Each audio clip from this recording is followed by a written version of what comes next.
Don't murder your own child. Children are a gift from the Lord. Abortion is a human right. Our body, our choice. Our body, our choice. But I was resigned to the fact that that was the medical treatment that I needed.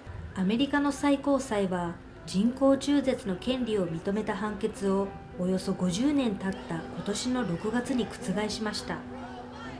ケンタッキー州では妊娠20週までの中絶が許されていましたが、判決が覆ったことを受けて急遽州内でも中絶が禁止されました。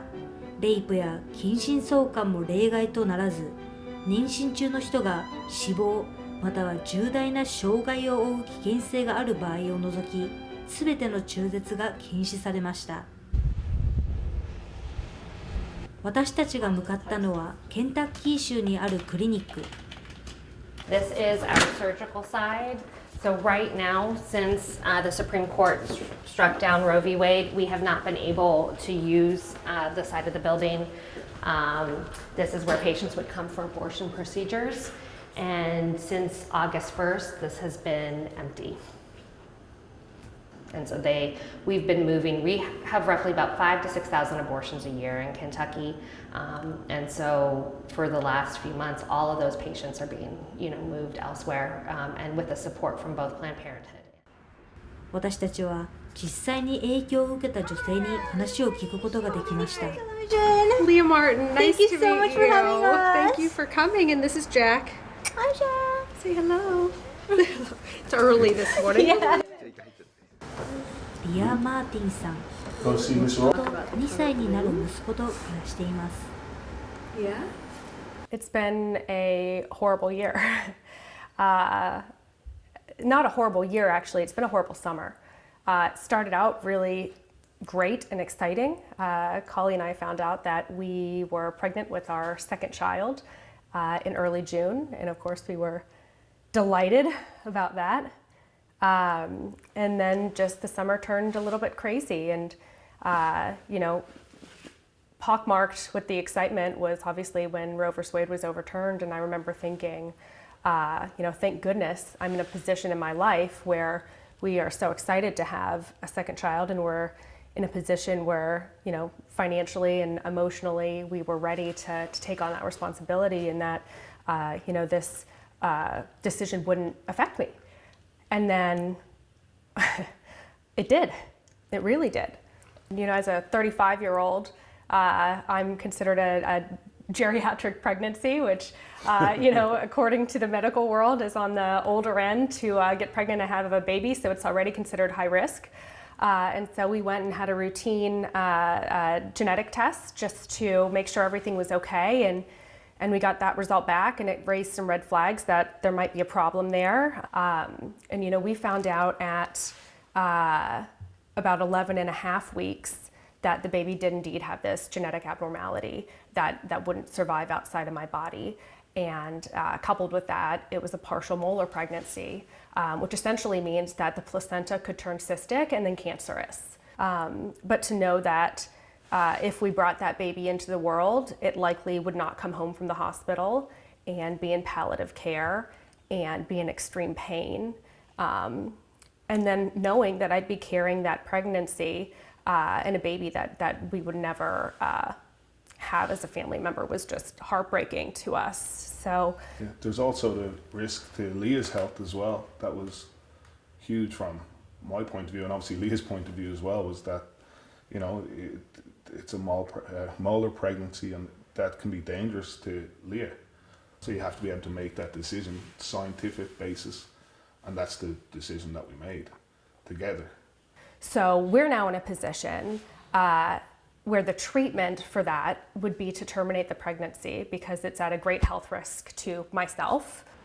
So my doctors and I kind of talked about what the options are, and at that stage, getting a termination in Kentucky was not an option. I felt less than human. I felt as a lesser American citizen, and like I didn't matter, and that my brain couldn't function for myself, that I couldn't be trusted to make that decision, or we couldn't make that decision for our family. And so I was calling Chicago, which was kind of the closest location that we could get to easily on a plane. And I couldn't get any of the clinics to call me back.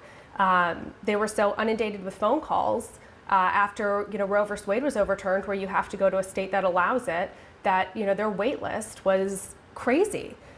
Let alone get an appointment, which would have been weeks and weeks out. And I mean, literally, it was unbearable carrying a pregnancy that I knew I couldn't, come to fruition and bring a baby home. Each day was literally torture to my body. And I actually ended up in the emergency room because my body went into essentially shock and had a physical response and reaction to the stress and the trauma that I was going under. And it was just a horrific experience. I'm a tough cookie. I'm a pretty tough person, and this was just honestly more than I could bear. But I was resigned to the fact that that was the medical treatment that I needed, that a termination was our only choice, both for